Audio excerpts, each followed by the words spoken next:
Opening in theaters this week is Alex Garland's new movie Civil War, and here's my review. With its premise of America having another civil war, you might expect this film to serve as a social commentary on modern American politics, including the divide between the left and right.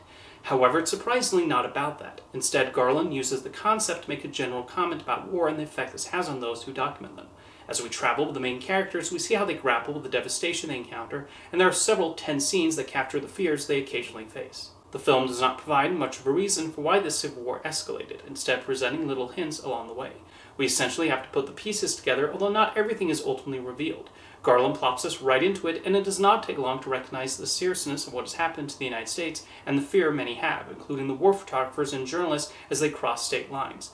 Through Kirsten Dunst's photographer Lee, we see how someone can become disillusioned with everything after experiencing countless wars, and she gives a strong performance, one mainly relying on subtle facial expressions to convey her moods. Throughout this road trip to Washington, D.C., the audience truly gets to know and care about these characters.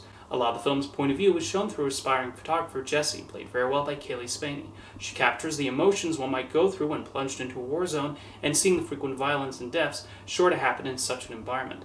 There's an immaturity to her that's well handled through her character development, along with the bond she forms with the more veteran people in the car.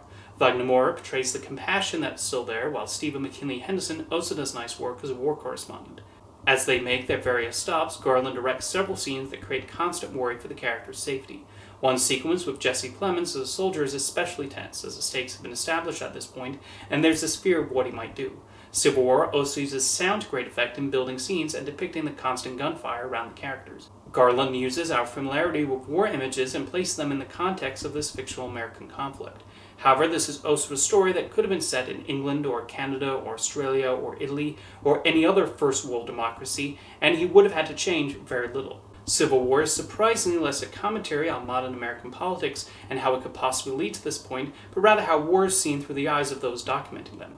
What is their role in making sure these images and descriptions are seen by many and preserved by history? That appears to be what Alex Garland is most interested in tapping into.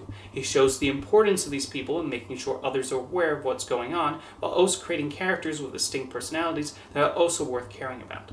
The result is a thrilling and fascinating depiction of war, albeit a fictional one.